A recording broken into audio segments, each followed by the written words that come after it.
Oh boy. Guess I need to jump in on the bandwagon, especially since I did a review on Halloween Kills last year. Okay, I'll make this as short and sweet as a piece of candy corn. Halloween Ends is not a great movie.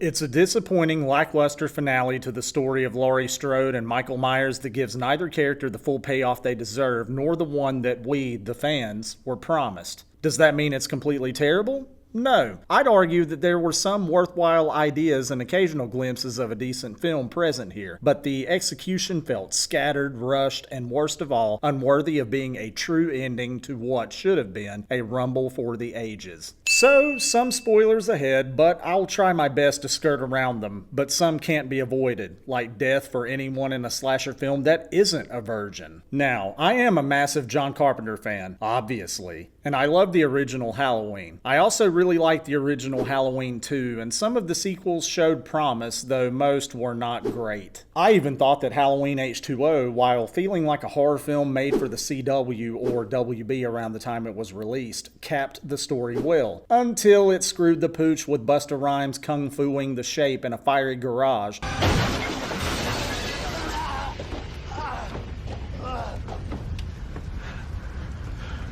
Trick or treat. Oh, you're so cool, Brewster. I can't stand it. And killing Laurie for the second time. She was also dead in 4 through 6. I enjoyed Halloween 2018 despite its idiotic title and humor that was out of place.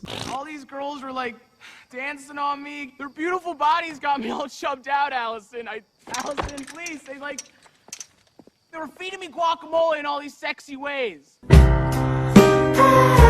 Though I remember being mostly angry at first because it was set up as a final showdown between Laurie and Michael before it was said, "Oh wait, this is the start of a new trilogy," in a timeline more convoluted than the Terminator franchise after Judgment Day, and left it open for sequels. Honestly, I wanted Michael to die. I know he's a mix of man and supernatural force, as Carpenter always explained, and did well without having to give a haphazard origin. Granted, I was always okay with Laurie being his sister originally, but who cares? I'm an idiot, I guess, even though it gave a viable reason for both to cross paths more than once. So I wanted to see the Shape die. But, I wanted a good build-up surrounding the catharsis, and while I did earn that catharsis in this film in a way, though it was disappointing, it was like a decent guitar solo. Not a great one, a decent one, built up by a wet fart.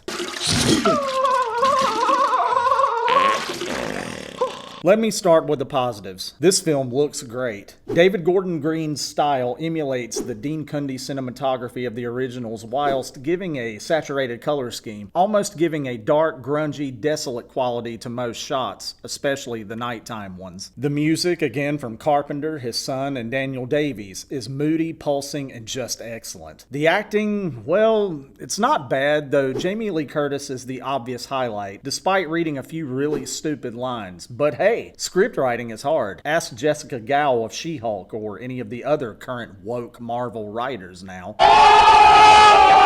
What a dick.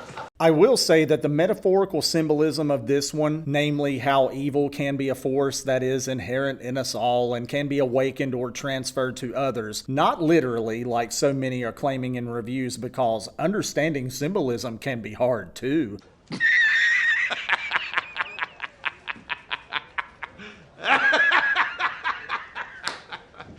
Because we all need a boogeyman, is less clunky and not as heavy-handed as the evil dies tonight mob mentality of Kills. The idea that Haddonfield itself is a rotting place deeply scarred by the horror of Myers is intriguing too, but it feels a bit late in the game to explore this concept. Speaking of the story, and I saw another reviewer say this, but I did like the vibes I felt that the film emulated John Carpenter's Christine, one of my favorites of his as a fan of both it and Stephen King's source material, though I'm unsure if it was fully on purpose. Granted, both were stories with bullies and a vaguely supernatural force, so it may be coincidence. And lastly, as a horror gore fan, some of the kills are pulpy fun, though my favorite was not depicted fully. All I'll say is that it involves a welding torch and emulates a death from the Friday the 13th series. But overall, they're not really that inventive. I am Very disappointed! Now for the negatives, and I'll start small with increasing levels of crappiness, like a lasagna made of turds. Some of the callbacks in the film are a bit much, despite some being relatively cool. I absolutely loved the bookend feeling of one of our new characters, Corey, watching John Carpenter's The Thing on TV, directly referencing Laurie, Tommy, and Lindsay watching the original Thing from Another World from the first movie. I also didn't mind how they used the Halloween 3 font for the credits, almost as though they were preparing for the divisive sensation this would cause on purpose that Halloween 3 caused by accident, but the others felt heavy-handed and a bit much. Part of this is because of what movies keep doing now, of course, with capitalizing on nostalgia, cameos, and member berries instead of building anything unique. I think Halloween 2018 did this pretty well by keeping them to a minimum, but Kills went a bit too far, and this one continues that trend. While Laurie is given a primary role, and newcomer Corey, who I mentioned, gets the story's focus, many other characters are pretty much one note. Did you remember that Laurie had a daughter who died at the end of the previous film? Yeah, I almost forgot watching this despite it being mentioned by granddaughter Allison. Did you know Lindsay Wallace was a survivor who watched a group die at Michael's hands in the previous film? She reads tarot now, so that's something. Look, in slasher films, thinly written characterization is expected, especially if using archetypes, but since this is a trilogy and has been sold as being deeper in the horror genre, it feels hollow without well-developed characters. Also, the ones who are present here are mostly just terrible pieces of human garbage. It's kind of a cop-out when every character is written to be mean-spirited or awful just so they can die, and it's nothing but manipulation on the filmmaker's part. Yeah, Tales from the Crypt and the EC comics they're based on were built on the concept of horrible people dying horribly, but I miss having redeemable characters die too. This was something that the Nightmare on Elm Street series did mostly well, with many characters being likable. You felt something when they died, even if their death scenes were memorable or clever. Here, I found myself laughing when they died and then nothing immediately afterward. Granted, I am a terrible human being anyway, exemplified in the film when a child died and I roared with laughter, but, well...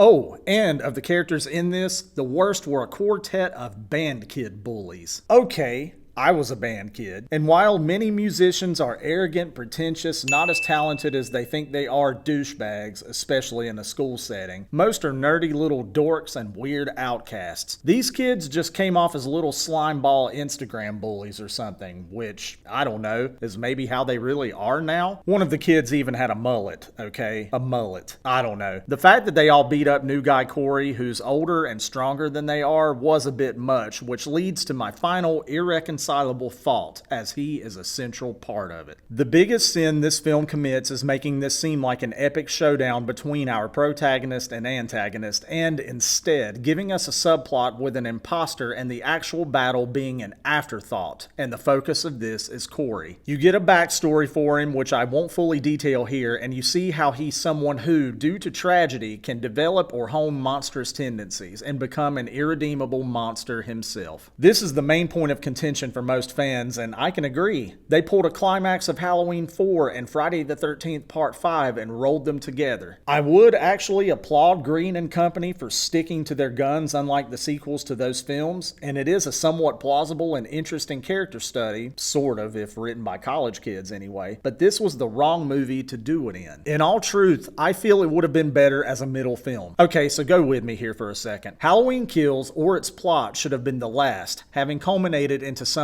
of a final showdown between Laurie and Michael after the latter killed all of her friends and her daughter. Sure, the writers would need to shelve and trim many of the side characters and some subplots, all of the crap at the hospital for instance, but it would have worked so much better to have a knockdown, drag-out, fever-pitch film capitalizing on brutality. What this film does is show how evil takes different forms, and while it's sometimes unexpected where it heads, it would have worked better as a filler between Halloween 2018 and a better final film. I feel too that the 4-year time jump would have been better after the first of the trilogy instead of this one, setting up a greater reason for Michael's revenge and the carnage that ensues. But what do I know? I don't write stories or anything. Okay, I joke and utilize sarcasm as a default setting, but I do understand how writing for movies can go for professionals with deadlines and multiple people intruding, but this could have used more work. Or, well, maybe Carpenter's touch. God, I hate how Hollywood did you, John. We need you back in the director's seat, buddy. Ultimately, this is a film that squanders the setup it teased, even though it fits in with most trilogy enders as being a letdown. We got a better battle between Laurie and Michael in the 2018 film, and that's the disappointing and truly unforgivable part. Unlike the damaged Michael Myers of this film that seems reinvigorated by bloodletting, the movie itself felt old and decrepit and covered for its deficits by using a decent idea that belonged in another movie instead of focusing on the only thing that should have mattered in what is the end of this trilogy: Laurie versus Michael. And while we got it, it felt like an afterthought. Jamie Lee Curtis and a send-off to the character that made her famous deserved better. Michael Myers as an iconic horror villain deserved better. And we, the fans, deserved better. 4 out of 10. That is one big pile of shit. If you made it this far, then thanks for watching, and if you enjoyed, please like and subscribe. I'll return soon with more videos and more content for you. Later.